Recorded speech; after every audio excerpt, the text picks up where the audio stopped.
जय हिंद दोस्तों। डिस्क्लेमर पढ़ लीजिएगा, मैं सेबी पंजीकृत सलाहकार नहीं हूं दोस्तों। ओला इलेक्ट्रिक लिमिटेड, जी हाँ, गिरावट दबाव जारी है, हालांकि निचले स्तर पे थोड़ा सा सपोर्ट लिया है। इसी के बारे में बात करेंगे आज। आज भी शेयर में लगभग 2% के आसपास की गिरावट देखने के लिए मिल रही है। मार्केट भी थोड़ा सा दबाव में ही था। थोड़ा सा दोपहर के टाइम पे थोड़ी सी एक रिकवरी आई थी, या सुबह के टाइम पे ही कह लीजिए एक रिकवरी आई थी। उसके बाद शेयर जो है दबाव में ही ट्रेड कर रहा है, ठीक है ना। 34 रुपये पे शेयर ट्रेड कर रहा है, जो कि सपोर्ट था और सपोर्ट है भी। T+0 में कंपनी आ चुकी है, बी कैटेगरी से बाहर आ चुकी है। सर्किट लिमिट इसका जो है 5% से बढ़ के 10% हो चुका है, जो कि आप लोगों को यहाँ पे दिख रहा होगा। पहले 20% से 10% हुआ, 10 से जो है फिर 5% हुआ, और फिर 5% से अब जो है फिर से बढ़ के 10% हो चुका है बी कैटेगरी में। बी कैटेगरी से जब बाहर आया तभी, ठीक है ना। आज भी अगर देखेंगे तो इसमें वॉल्यूम ठीक ठाक ट्रेड हो रहा है, क्योंकि बी कैटेगरी से बाहर आ गया। वहीं 3.7 करोड़, पौने 4 crore equity share total trade हुए हैं।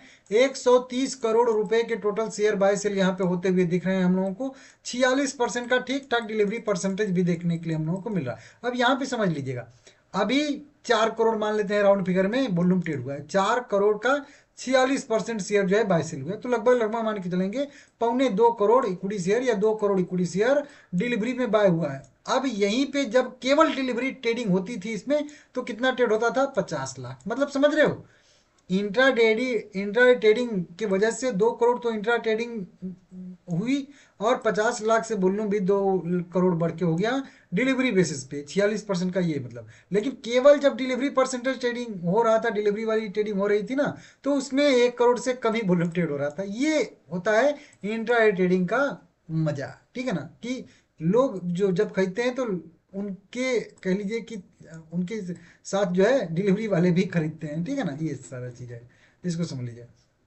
ठीक है। एक रिपोर्ट निकल के सामने आ रही है, निगेटिव रिपोर्ट निकल के सामने आ रही है। सबसे पहले बता दूं, अगर आप लोगों को नहीं पता है, तो 5 दिसंबर 2025 को कंपनी के इंडिपेंडेंट डायरेक्टर ने एक इस्तीफा दिया था।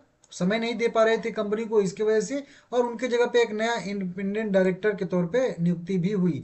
उसके साथ अभी हाल फिलहाल में ही कंपनी ने अपने ओला इलेक्ट्रिक, जो 4680 भारत सेल द्वारा निर्मित है, उसकी जो डिलीवरी, मास डिलीवरी शुरू की। यहाँ पे लिखा गया है मास डिलीवरी, ठीक है ना।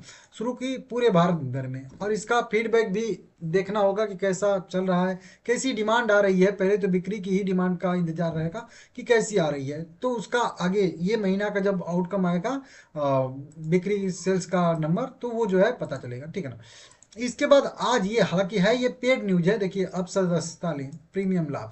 तो मतलब मुझे ये न्यूज पढ़ने के लिए जो है प्रीमियम लेना पड़ेगा 2,000 का, लेकिन मैं नहीं लूँगा, ठीक है ना। क्योंकि कई सारी न्यूज कई कई वेबसाइटें पे आती हैं, तो कितने पे हम लोग सब्सक्रिप्शन लेंगे। देखिए, एक न्यूज आ रही है कि ओला इलेक्ट्रिक के शेयर रिकॉर्ड निचले स्तर पर पहुंचने पर भाविश अग्रवाल ने अपने शेयरों की गिरवी बढ़ाकर उसे और मजबूत किया। अब ये क्या होता है भाई, कि शेयर निचले स्तर पे हैं तो और गिरवी क्यों रखना पड़ गया है शेयर भाविश अग्रवाल को? तो इसको मैं आप लोगों को पहले, ये न्यूज बाद में समझाऊंगा, पहले प्लेज का ही मतलब समझाता हूँ। देखिए, हमारे शेयर जो होते हैं ना, वो एक एसेट होते हैं। उन शेयर के बदले में हम जो है किसी भी बैंक से कह लीजिए, या किसी भी व्यक्ति से विशेष से, जो भी एनबीएफसी से, कहीं से भी कह लीजिए, उन शेयर्स को, जैसे ओला का शेयर है तो ओला के शेयर को हम गिरवी रख के कहीं से भी फंड रेज कर सकते हैं, पैसा ले सकते हैं, लोन ले सकते हैं, सीधा सीधा कह लीजिए, ठीक है ना। जैसे गोल्ड पे लोन मिल जाता है, आपके जगह जमीन पे, घर मकान पे, सब जगह पे लोन मिलता है। तो शेयर भी हमारे एक एसेट ही होते हैं, ठीक है ना। तो उन पे लोन आपको मिल जाता है आसानी से। लेकिन जब गोल्ड, अगर आप लोन रखते हो लेके, तो मान लेते हैं कि एक 10 ग्राम आप गोल्ड लोन रख रहे हो, तो अभी के हिसाब से 1,30,000 के आसपास जो है उसका कह लीजिए कि गोल्ड का प्राइस है। तो आपको जो है उसका 80% इस तरीके से मिल जाता है लोन, लगभग मान लीजिए 90,000 ऐसे चाहिए आपको, तो मिल जाता है गोल्ड पे, ठीक है ना। तो वो तो गोल्ड का दाम जल्दी से घटता नहीं है, तो वो तो सेफ रहता है। जमीन के भी, जमीन आप जितने पैसे के लगभग कागज पत्र लेके जाते हो लेने के लिए, गोल्ड लोन कर लीजिए, जमीन पे, घर पे, मकान पे, तो उसकी भी वैल्यू उतना कुछ खास घटती नहीं है। लेकिन शेयर में उसका उल्टा होता है।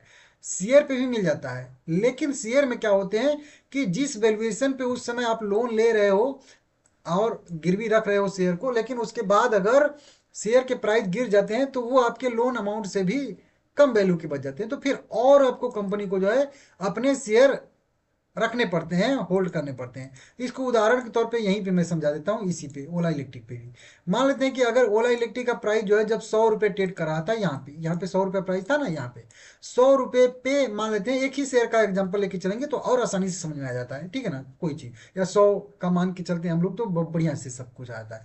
तो 100 रुपया मान लेते हैं इसका एक शेयर ट्रेड कर रहा है, तो इस पर मुझे लोन लेना है एक शेयर पे, मैं एक शेयर अपना गिरवी रखना चाहता हूँ, तो मुझे कितना लोन मिल जाएगा, तो वही मान के चलिए कि आप लोग, अब जैसे बैंक का अपना अपना रूल है, मैं एग्जाम्पल समझा रहा हूँ आप लोगों को, उदाहरण समझा रहा हूँ समझने के लिए बस। मान लेते हैं कि हमें जो है इस पे कह लीजिए कि 70 रुपये का यहाँ पे लोन मिल जाएगा 30% डिस्काउंट पे, ठीक है ना, कि 30% रहना भी चाहिए प्रीमियम भी भाई, कि मैं नहीं चुकाऊंगा ऐसे वैसे, तो उनके पास जब्त करने के लिए उससे अधिक की वैल्यू रहनी चाहिए ना, तभी तो मैं लोन पे करूंगा ना। नहीं, मैं अगर 50 रुपये की संपत्ति रख के 70 रुपये का लोन लूंगा तो फिर क्यों चुकाऊंगा, डिफॉल्ट कर जाऊंगा। तो इसीलिए जितना का आपको लोन दिया जाता है उससे ज़्यादा की संपत्ति आपको गिरवी रखनी पड़ती है, ये नॉर्मल मेथड होता है लोन लेने का, ठीक है ना।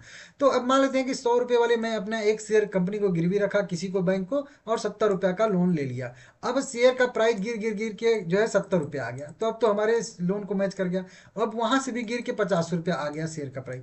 तो अब हमने लोन लिया था 70 रुपया का, लेकिन अब हमने हमने जो 100 रुपये अपने शेयर गिरवी रखा था, उस शेयर की वैल्यू हो गई है, लोन वाले वैल्यू मतलब गिरवी अमाउंट की हमारी वैल्यू हो गई है 50 रुपये, मतलब 20 रुपये डिस्काउंट पे हुई। तो अब हमको क्या करेगा कि कंपनी फिर से डिमांड करेगी कि भाई फिर से जो है अपना शेयर मतलब और दीजिए। तो मैं क्या करूंगा कि पहले से जितना शेयर दिया था उनकी वैल्यू 50 रुपये, तो और थोड़ा सा शेयर दे दूंगा ताकि उसकी वैल्यू जो है फिर से 100 रुपये हो जाए, ठीक है ना। मतलब जितना शेयर दिया था, एक शेयर गिरवी रखा था, तो एक और शेयर रख दूंगा, तो एक और 50 रुपये वाला शेयर हो गया, एक और 50 रुपया, तो अब तो वैल्यू 100 रुपया हो गई ना।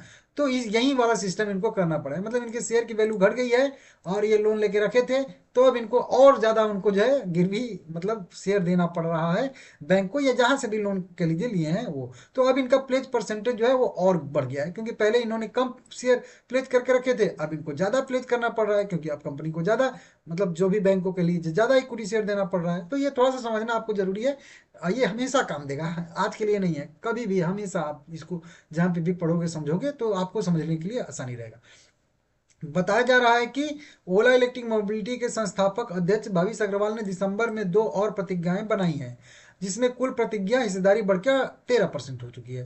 मतलब जितना इन्होंने अपना किया है, ठीक है ना, उसमें से 13% जो है ये शेयर अपना गिरवी यहाँ पे रख के चल रहे हैं। मतलब 100 शेयर इनके पास है, तो उसमें से 13 शेयर ये जो है गिरवी रख के चल रहे हैं। समझ रहे हो आप लोग, इस तरीके से यहाँ पे आ रहा है। तो इसको आप लोग देख लीजिएगा, और नहीं तो डिटेल में पढ़ना पड़ेगा। पहले अगर देखेंगे तो ओला इलेक्ट्रिक मोबिलिटी के संस्थापक भविष्य अग्रवाल ने लगातार गिरावट के बीच लिए गए ऋणों के बदले गिरवी रखने के लिए सूचीबद्ध इलेक्ट्रिक टू व्हीलर कंपनी के में जो है अपनी 3% अतिरिक्त हिस्सेदारी गिरवी रखी है। मतलब 3% पहले जितना रखा था उसके बाद 3% और इन्होंने अतिरिक्त रखा है, ताकि वैल्यू मैच कर पाए, नहीं तो गिर रहा है शेयर की वैल्यू तो वो घट जा रहा है ज़्यादा, ठीक है। इस तरीके से 9 दिसंबर को शेयर की कीमत जो है निचले स्तर पे पहुंच गई थी, ठीक है ना। तो ये वाला अभी इनके पास लगभग 30% के आसपास हिस्सेदारी है, जो कि हम लोग यहाँ से नहीं, यहाँ से भी चेक कर लेंगे, क्योंकि उपाय बहुत सारा है।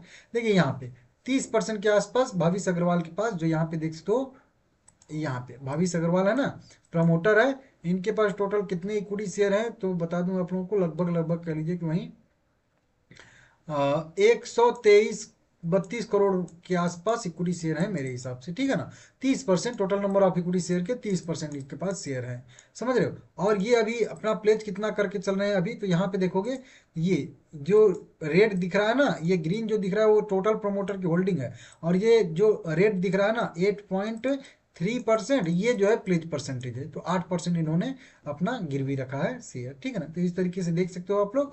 बाकी अभी 3% और रख दिए हैं, तो टोटल वहीं 11% के आसपास इनका प्लेज परसेंटेज टोटल हो चुका है, क्योंकि 8% का तो हम लोगों के पास यहाँ पे है ही रिकॉर्ड, और 3% की अभी न्यूज निकल के सामने आ रही है कि 3% और इन्होंने एक्स्ट्रा रखा है, तो 8 3 11, तो लगभग लगभग 11% के आसपास हो चुका है, जो कि यहाँ पे 13% बताया जा रहा है। तो और हो सकता है कभी रखे होंगे, क्योंकि एक बार और न्यूज निकल के सामने आई थी, तो देखना पड़ेगा। मतलब जहाँ तक अभी डाटा अवेलेबल है 8% तक का प्लेज का है, और अभी 13% तक का बताया जा रहा है। तो 8 5 13 मतलब 5% बताया जा रहा है, तो हो सकता है 2% फिर कभी रखे होंगे, मतलब पहले भी, ठीक है ना, इस तरीके से।